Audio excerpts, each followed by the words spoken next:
As promised, this is my video about my R2-D2 collection here in my studio. I mentioned in a previous video that R2-D2 was always my favorite character. One thing that's cool about him is he's a trash can that beeps and somehow works on screen. Also, the character is great. He is a loyal, resourceful, get it done kind of guy. He's what you get if you cross a dog with a Swiss Army knife. And who doesn't love both of those? So anyway, also the fun thing about collecting R2-D2s is they make some pretty wild stuff with them. So let's take a look. This poster is very special to me. My mom came home from the grocery store on a random Tuesday and had this. So this isn't the one I had as a kid, that got destroyed. And there's a kite there that it's ridiculous. Those streamers are tied up, but they're like 15 feet long and this thing does not fly.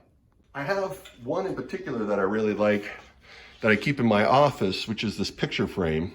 And I use it to keep a picture of me in a costume my dad made for me when I was 8 years old. I wore that every Christmas and wish I still had it, but at least I got the picture. Another one I usually keep in my office, I got this at Star Tours 10 years ago. I absolutely went there with the intention to get something cool that I could put on my desk. One general rule I keep is I don't just buy anything that has a picture of R2-D2 on it. The exception is this set from Japan, which has a lighter, a cigarette case, and an ashtray. It's just really funny. I have two R2-D2s from the Black Series.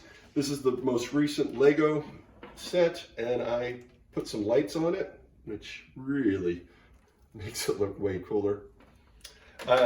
In the center here is one of the holy grails of R2 collecting, the cookie jar from 1977, along with the bank. I have a Big Pez, Little Pez, the R2-D2 Bop It game. Bop it to start. R2-D2's in 3PO sculptures, salt and pepper shakers. Thank you, 3PO. A couple of pop figures, a teapot. Thank you. And a ridiculous spatula.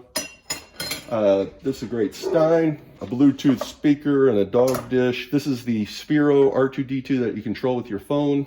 An R2-D2 lightsaber, which is funny because he never had a lightsaber, of course.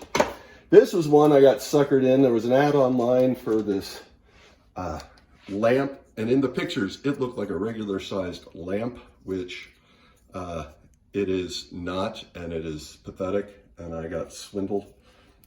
And this is my most recent R2-D2 acquisition, and it is the strangest one.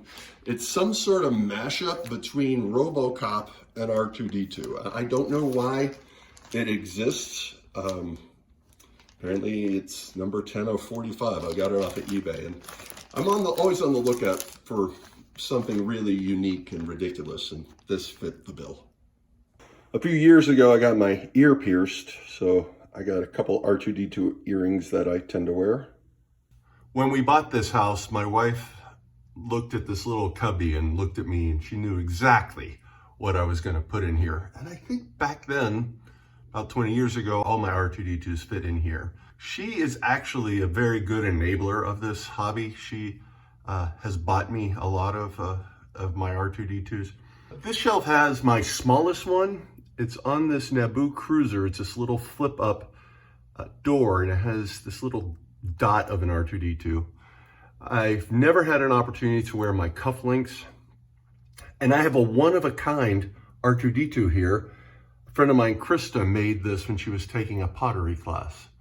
I really like that. But yeah, this is the tiniest R2-D2s, some jewelry, some pins, etc. The next shelf is slightly bigger R2-D2s. There's a lot of Legos on this shelf. Some of this shelf is school supplies, erasers, stamp.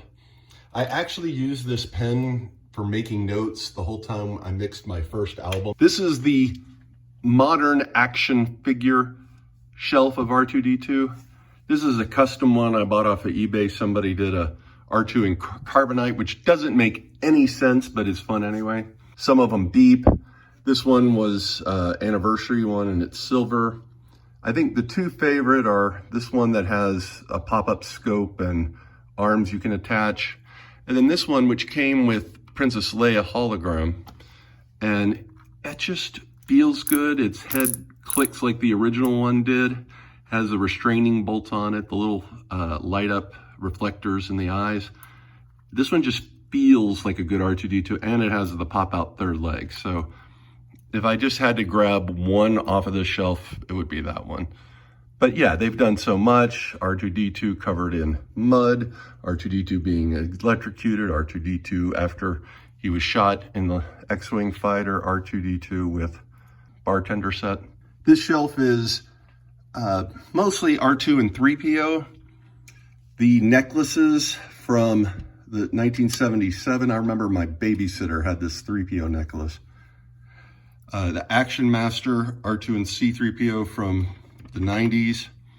This is a bizarre thing. These little R2 and 3PO Yoda are meant to clip onto the brim of your hat. And here's a great set that has R2 and Yoda fighting over the little light in Empire Strikes Back.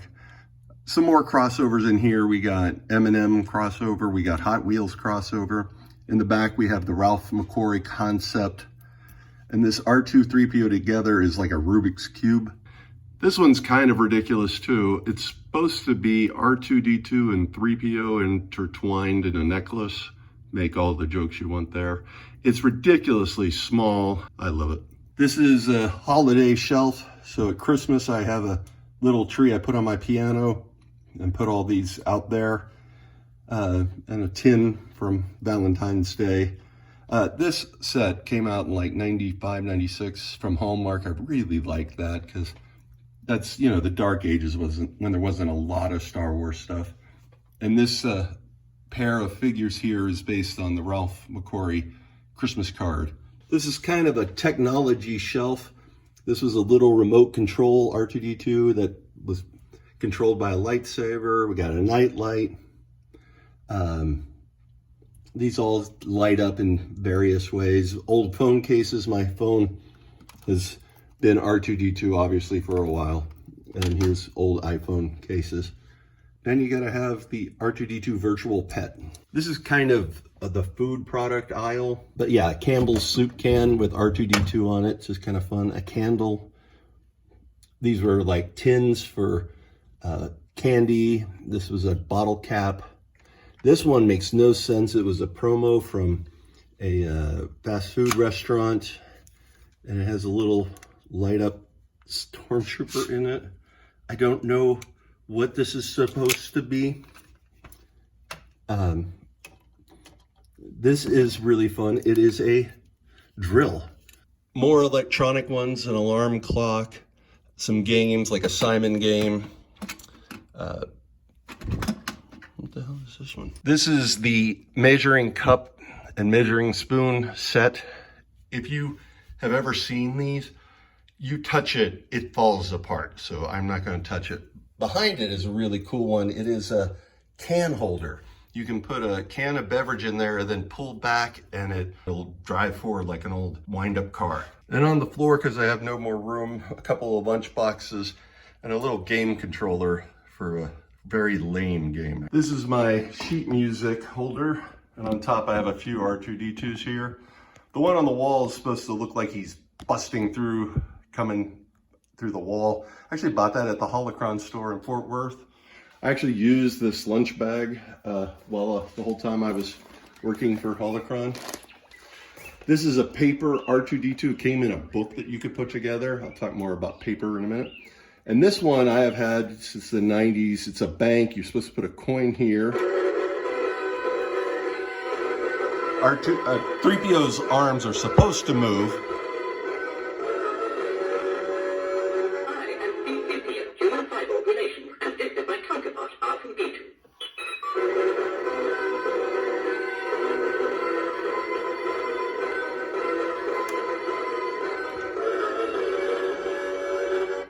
So a few years ago, I put some glass shelves in this corner to hold even more of my R2-D2s. This entire shelf is plushies. I think one of those is a backpack.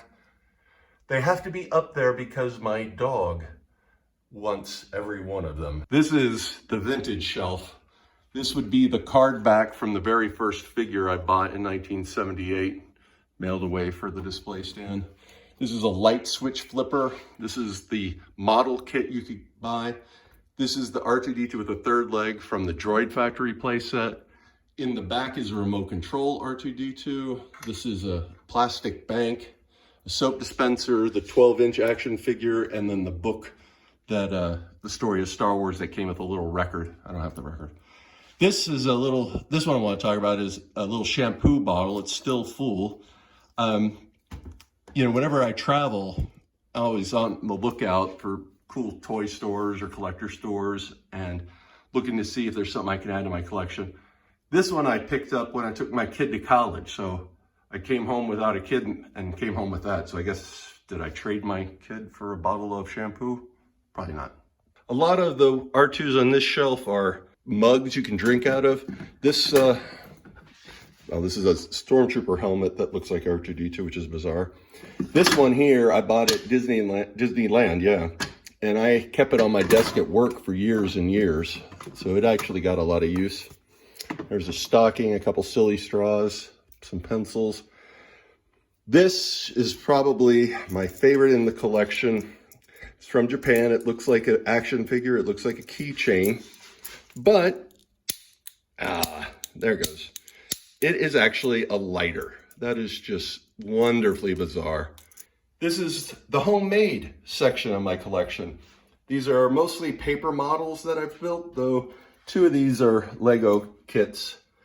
This one is really cool. The head spins, the third leg can come out. The detailing is really good, and I'm going to talk about that one again in a minute. This is my Disney shelf. There's a popcorn bucket that's just like the drink cup above. There's a football back here with R2 on it, bizarre. All this is stuff I bought at either Disney World or Disneyland. They each had different R2 ears. This one's kind of plain, this one's more three-dimensional. Some good crossovers here. We got, you know, Pluto, Dr. Bunsen Honeydew, and this one has Mickey ears. This is one of the few R2s I have that's not the standard blue R2-D2. Here we got some larger figures, some more cups, and of course the R2 potato. And then on the floor, a whole bunch of really big ones. Some of these are just tins. There's a remote control. This is an action figure case. This is a bowl for chips. There's a telephone in here. This is the voice-activated R2-D2, which cannot understand anybody's voice anywhere in the world. I have an R2-D2 cake tin back here. And if I pull out, I have my light-up R2-D2 Christmas decoration. That thing's been outside a bunch. That's all beat up. But yeah, you can see the whole shelf from down here. Okay, last one. Remember I talked about this paper one that I really liked? Well, a few years ago, I enlarged it and made a life-size R2-D2 out of paper. This is made out of cardstock, so it actually gives in pretty easy. I had to reinforce the feet, but it's just really nice to have a full-size one sitting in your room. If you go to my website, francismcgrath.com, I have a section about paper models. You can download the plans for this and build it yourself. That's also where you can get the neighborhood of make-believe that I designed. So anyway, this is my R2-D2 collection. It's excessive. I like it. I keep finding more and more R2-D2s I forgot about.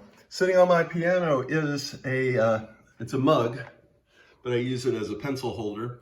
And hanging in my window is a set of R2-D2 lights. And if you are driving around in Austin, I'm easy to spot because R2-D2 is my co-pilot.